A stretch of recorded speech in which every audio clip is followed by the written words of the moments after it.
September the 2nd, 1943.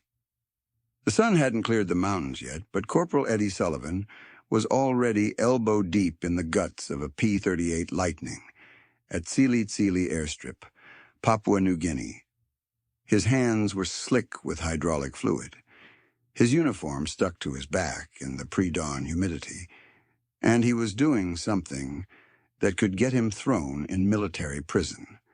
He was about to change how America fought the air war in the Pacific, with a piece of scrap metal and 15 minutes of unauthorized work. The pilot whose life hung in the balance was Second Lieutenant Frank Delaney, 22 years old, 7 missions flown, 0 kills. Today would be his 8th mission, and Sullivan had a sick feeling it might be his last. The Japanese were sending fighters up from Wewak. Intelligence said at least 20 zeros. Delaney would be flying straight into them, and his aircraft had the same problem that had killed 4 American pilots in the past 2 weeks. The P-38 Lightning was supposed to be America's answer to Japanese air superiority.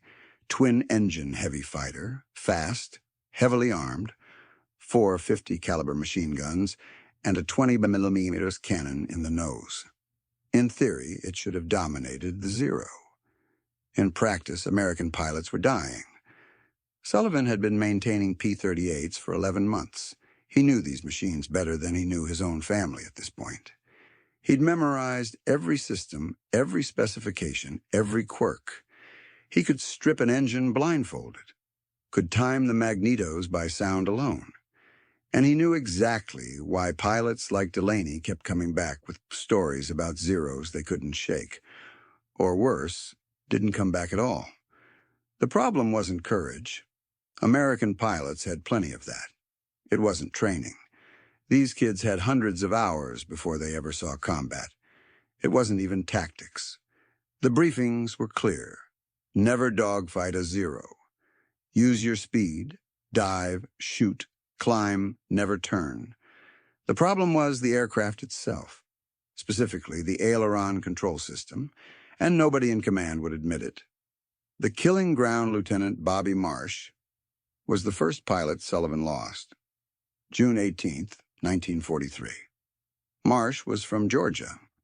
Talked slow, flew careful, always double-checked everything. Sullivan liked him. They'd talk about fishing while Sullivan did the pre-flight checks. Marsh knew every creek back home. Said after the war he'd take Sullivan bass fishing, show him how it was done. On June 18th, Marsh took off at dawn on a fighter sweep. He was back 3 hours later, but his wingman wasn't. Sullivan found Marsh sitting on an empty fuel drum behind the operations tent, staring at nothing. His hands were shaking. He'd been smoking, but the cigarette had burned down to his fingers without him noticing. Sullivan asked what happened. Marsh said his wingman, Lieutenant Eddie Price, had gotten separated during a bounce on some Zeros. Price called for help, said he had 2 on his tail and couldn't shake them.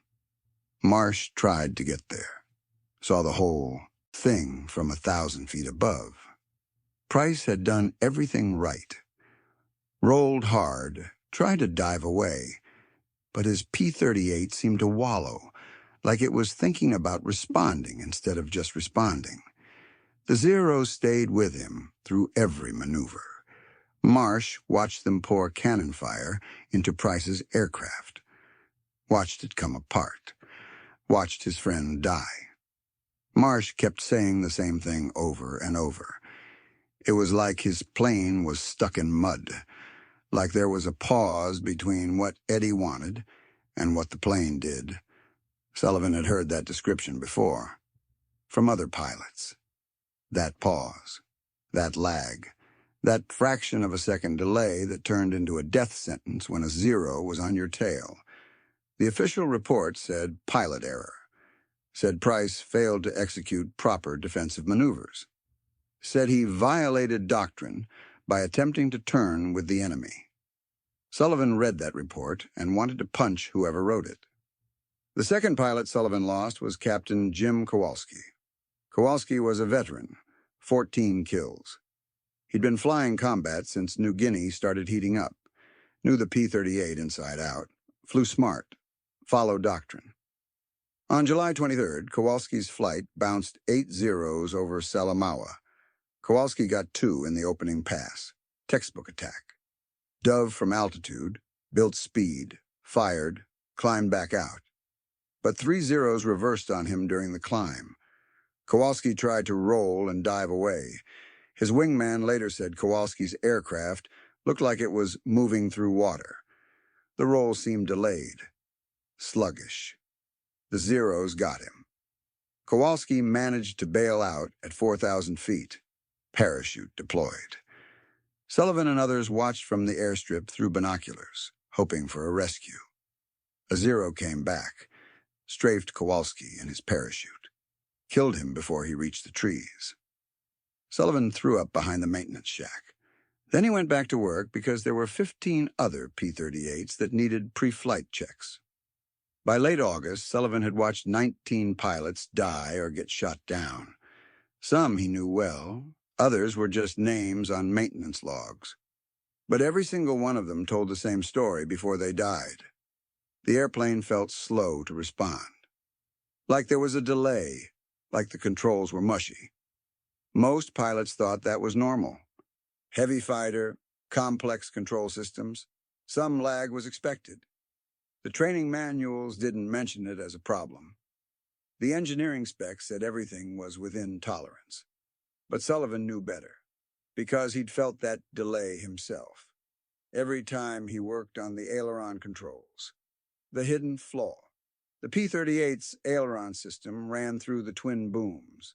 Control cables stretched from the cockpit, through pulleys and guides all the way back to the tail section, then forward to the wing control surfaces. It was a long, complicated path. And somewhere in that path, there was slack. Not much. Maybe half an inch of play at full deflection. Well within Lockheed's engineering tolerances. Nothing that would fail an inspection. But in combat, that half-inch of slack translated to a quarter-second delay. And a quarter-second was the difference between getting your nose on target and getting shot down. Sullivan had figured this out in July. He'd been adjusting the aileron cables on a P-38 that came back with battle damage. He moved the stick while watching the control surfaces. Noticed the delay, pulled the cables by hand, felt the slack. He measured it, documented it. Took it to the maintenance officer, Lieutenant Brennan. Brennan looked at the measurements, checked them against the technical manual. Said everything was within specification. Lockheed allowed for that much play in the system. Changing it would require engineering approval. Field modifications to flight control systems were strictly prohibited. Sullivan tried to explain what the pilots were reporting. The lag, the delayed response, the deaths. Brennan said pilot error. The official reports all said pilot error.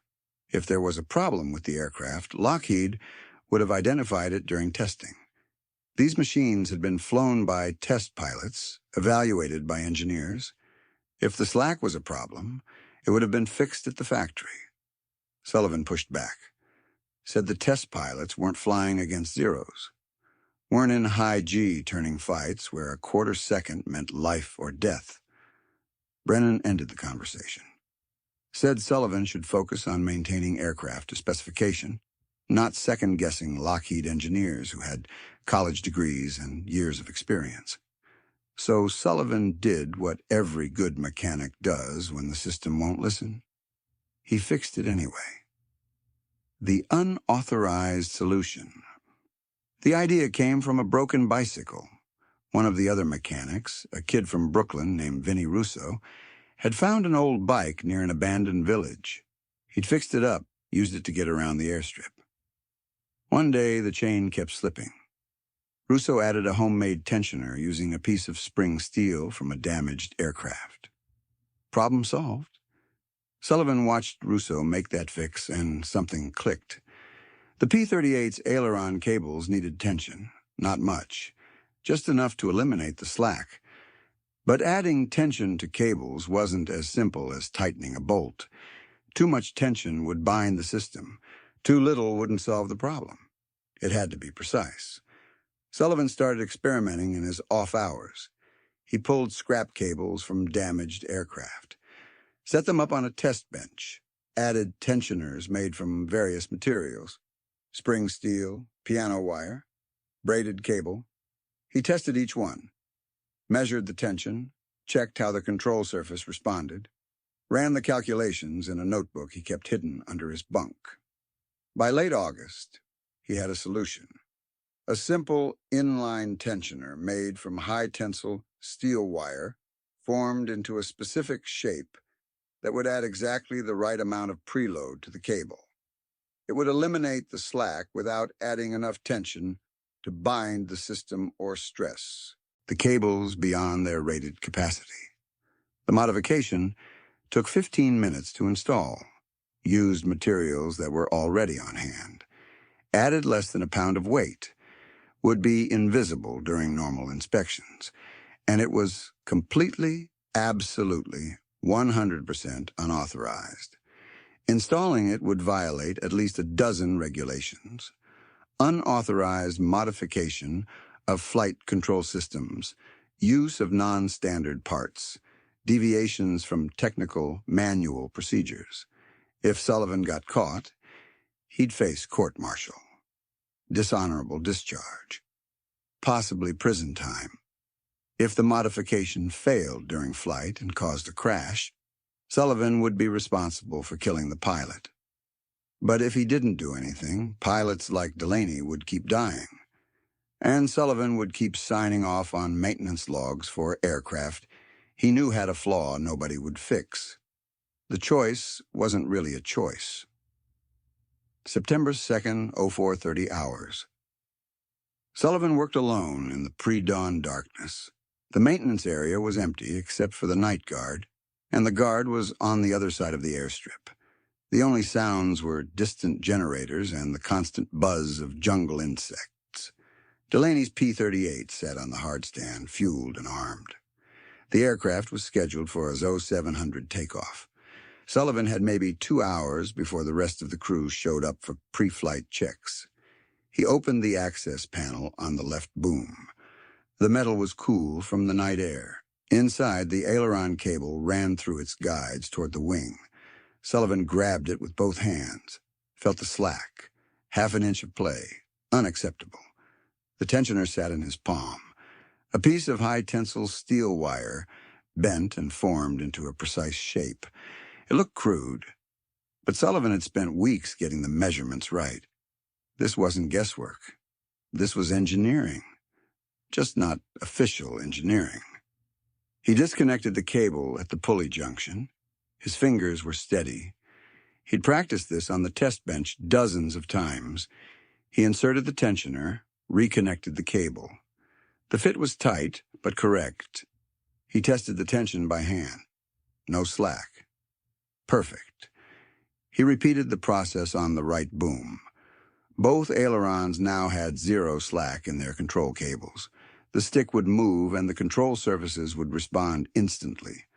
No delay, no lag. Sullivan closed the access panels, cleaned his tools, made sure everything looked untouched. By 0530, he was done. The aircraft looked identical to every other P-38 on the line, except now it would respond the way pilots needed it to. At 0645, Delaney walked out for his pre-flight briefing. Sullivan watched him from the maintenance shack. Delaney looked scared. Most pilots did before missions. But Delaney had that look pilots got when they'd seen too many friends die. When they knew the odds and knew they were bad. At 0700, Delaney climbed into the cockpit. Sullivan had signed the maintenance log. Everything by the book. No mention of modifications. No indication anything had changed. At 0715, Delaney took off. Sullivan watched the P-38 climb into the morning sky. Watched it disappear toward the mountains where the Japanese fighters waited. And then Sullivan went back to work because 19 other aircraft needed maintenance, And he couldn't think about what he'd just done, or he'd lose his nerve completely. 7 minutes over Wewak. The engagement started at 07:48 hours. Delaney's flight of 6 P-38s intercepted a formation of Zeros at 14,000 feet. The Americans had altitude advantage. The sun was behind them. Everything was set up right. Delaney's element leader called the bounce. They rolled in. Delaney picked a Zero on the edge of the formation. Dove. Built speed. The Zero grew in his gun sight.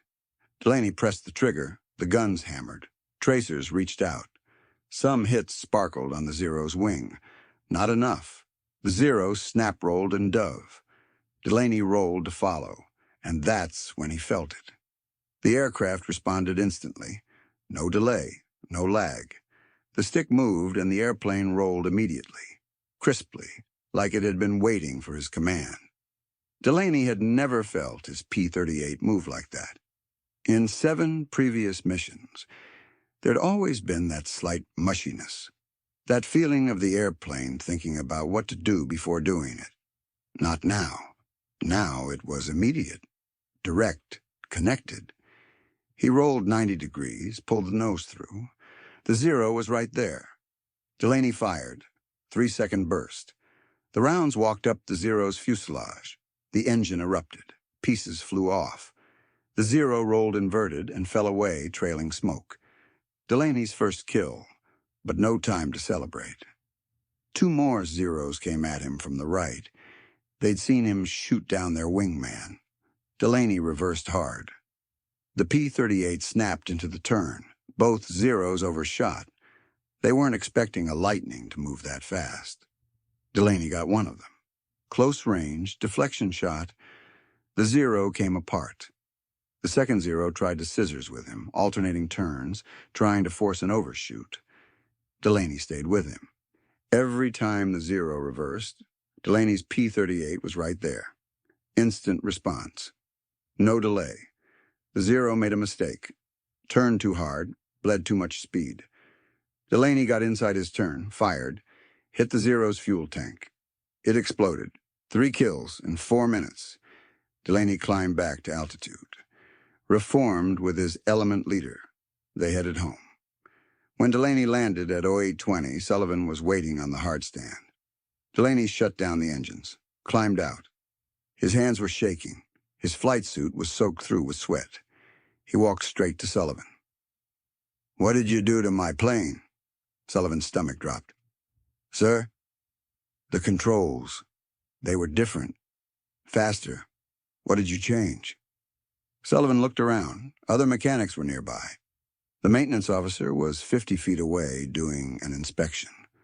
Sullivan couldn't talk about unauthorized modifications here. "Don't know what you mean, sir. Everything's by the book." Delaney stared at him for a long moment. Then he smiled.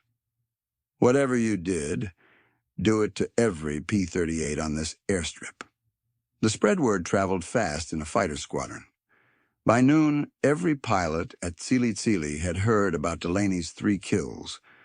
More importantly, they'd heard him talking about how his aircraft had responded differently. Faster. Crisper. Captain Rick Holloway found Sullivan in the maintenance area that afternoon. Holloway was a flight leader. 9 kills. Respected. Careful. "I need to talk to you about Delaney's airplane." Sullivan tried to play dumb. Holloway wasn't having it. "I flew P-38s in training for 8 months before I came out here. I know what they feel like. Delaney's description of what his aircraft did today doesn't match how Lightnings handle. Either he's lying, which I don't think he is, or something changed with his plane." Sullivan looked at Holloway. Saw a man who'd lost friends, who'd watched pilots die who wanted answers. "If I told you I could make your aircraft respond faster, but it would mean breaking regulations, would you want me to do it?" "How many regulations?" "Enough to get me court-martialed if anyone finds out." Holloway thought about that for maybe 3 seconds. "Do it." That night, Sullivan modified Holloway's P-38. Same tensioners. Same installation. Holloway flew it the next morning, came back raving. His wingman wanted it too. By September 10th, Sullivan had modified 18 aircraft. He wasn't the only one doing it anymore. He'd shown the technique to two other crew chiefs, Vinnie Russo and a mechanic from Texas named Dale Hutchins. Between the three of them, they were modifying every P-38 they could get their hands on. The pilots knew. The crew chiefs knew. Nobody told the officers. During inspections, the mechanics would remove the tensioners, check the cables. Everything would measure within spec. After the inspection, they'd reinstall the tensioners. The system was invisible to anyone who wasn't looking for it. The kill ratios started changing. In August, the squadron had lost 4 P-38s for every 5 Zeros destroyed. By mid-September, they were killing 2 Zeros for every P-38 lost. By the end of September, the ratio was 3-to-1. Something had changed, but officially, nobody knew what. The other side Japanese pilots noticed the change in late September. Lieutenant Takeo Yamashita had been flying Zero since 1942, 37 kills. He knew American tactics inside and out, knew the P-38's strengths and weaknesses, knew how to exploit them. On September 24th, Yamashita engaged a P-38 over Finchhofen. He used his standard technique. Drew the American into a turn, waited for the P-38 to begin its roll, then reversed direction to get inside the American's turning radius. Except the P-38 reversed with him. Yamashita had flown this maneuver hundreds of times. He knew the timing perfectly, knew exactly how long a P-38 needed to roll.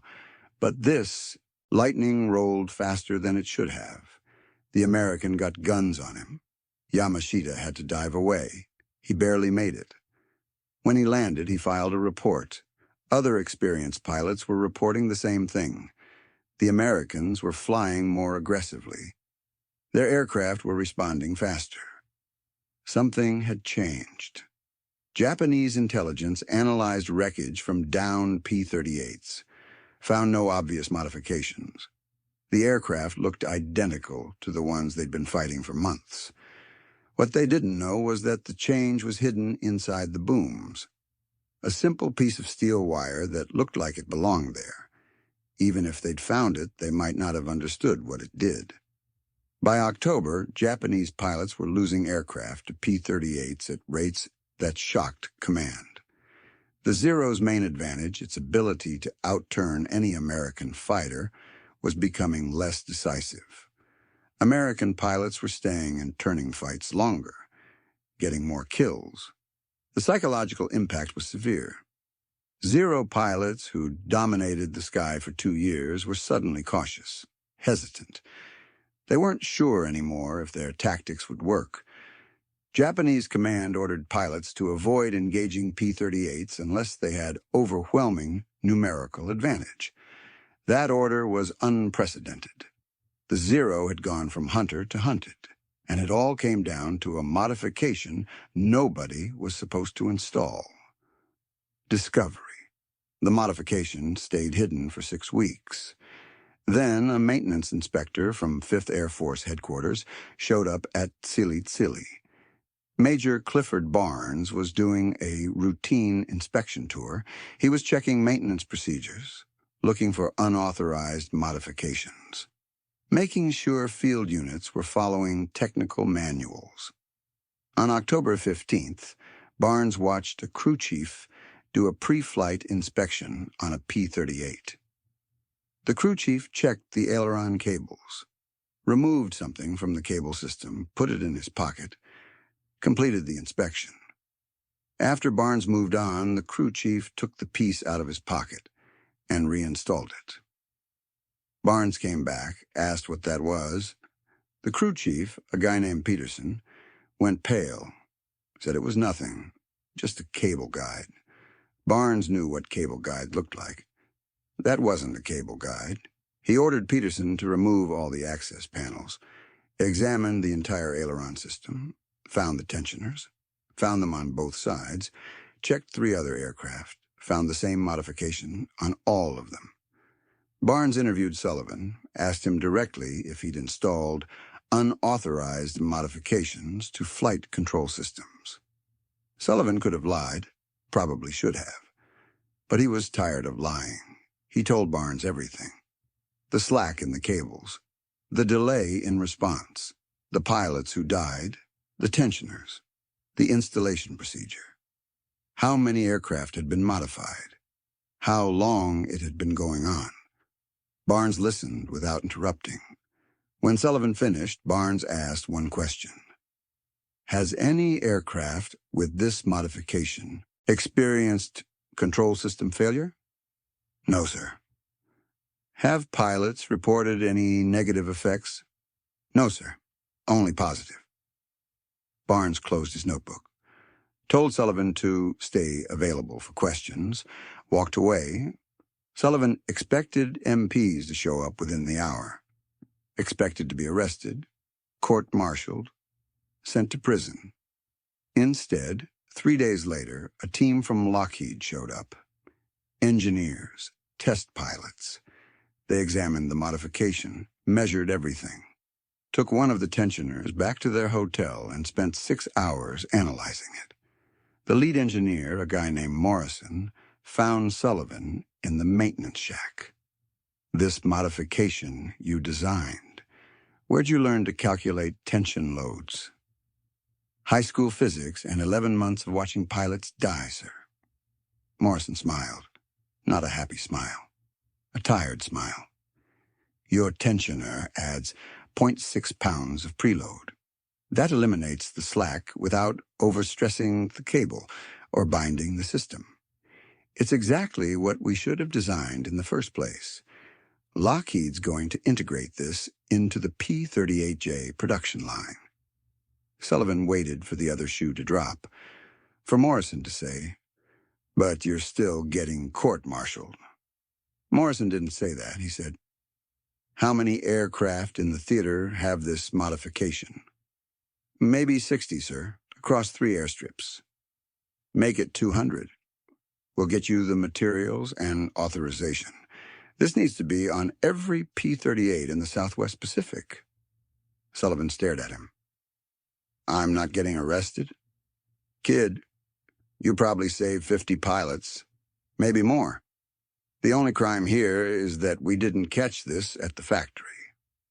Aftermath. The modification became officially authorized in November 1943. Lockheed sent maintenance teams to every P-38 unit in the Pacific.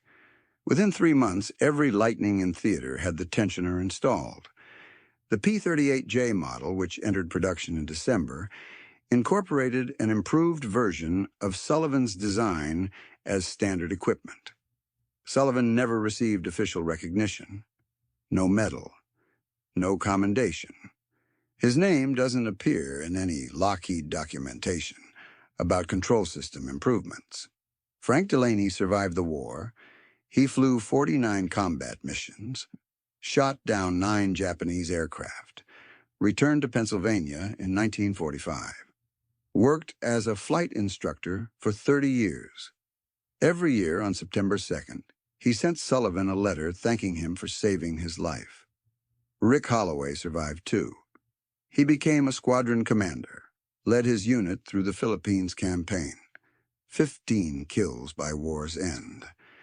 After the war, he testified before a congressional committee about the importance of listening to enlisted mechanics. His testimony influenced how the Air Force handled field modifications in future conflicts. Sullivan stayed in the military until 1947, returned to Chicago, became an aircraft mechanic for United Airlines, worked on planes for 43 years, never talked much about the war. In 1995, a historian researching P-38 modifications found Sullivan's name in maintenance logs from Tsili. The historian tracked him down. Sullivan was 79, retired, living in a small apartment on Chicago's South Side. The historian asked him about the tensioner, about breaking regulations, about potentially facing prison to save lives. Sullivan thought about it for a while. Then he said, "I couldn't watch any more kids die. The regulations were wrong, so I fixed the problem. That's what mechanics do." The historian estimated that Sullivan's modification and the rapid spread of it through the theater may have saved between 90 and 120 American pilots' lives. Sullivan said he never counted. He just remembered the ones who made it home. Edward Sullivan died in 2008 at age 92. He was buried at Abraham Lincoln National Cemetery in Illinois. His obituary mentioned his service in World War II as an aircraft mechanic. It mentioned his 43 years with United Airlines. It did not mention that he'd changed how American fighters flew. It did not mention that he'd broken regulations to save lives.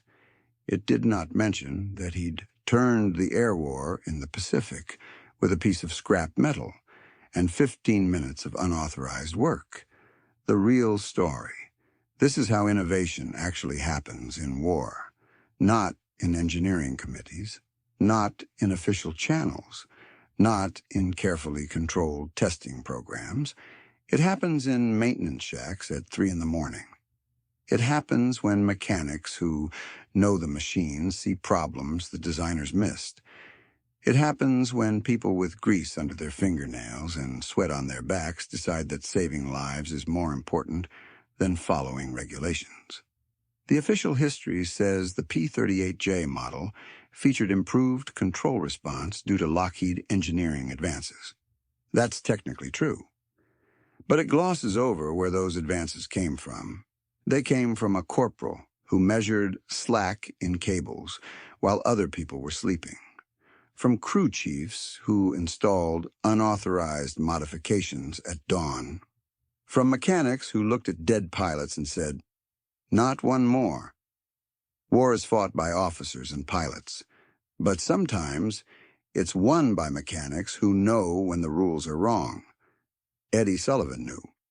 And he didn't wait for permission to save lives. That's the story they don't teach at the Air Force Academy. But it's the one that matters. If this story moved you, please share it. These forgotten histories deserve to be remembered. The mechanics who kept our fighters flying. The quiet acts of courage that changed outcomes. The men and women who broke the rules because following them meant more death. Subscribe to hear more stories like this. Stories of innovation born from desperation. Of ordinary people doing extraordinary things. Of the real war, not the sanitized version. Leave a comment telling us what you think. Did Sullivan do the right thing? Should regulations matter more than lives? We're building a community that asks hard questions about history. Thank you for watching. Thank you for remembering. These stories matter. These people matter.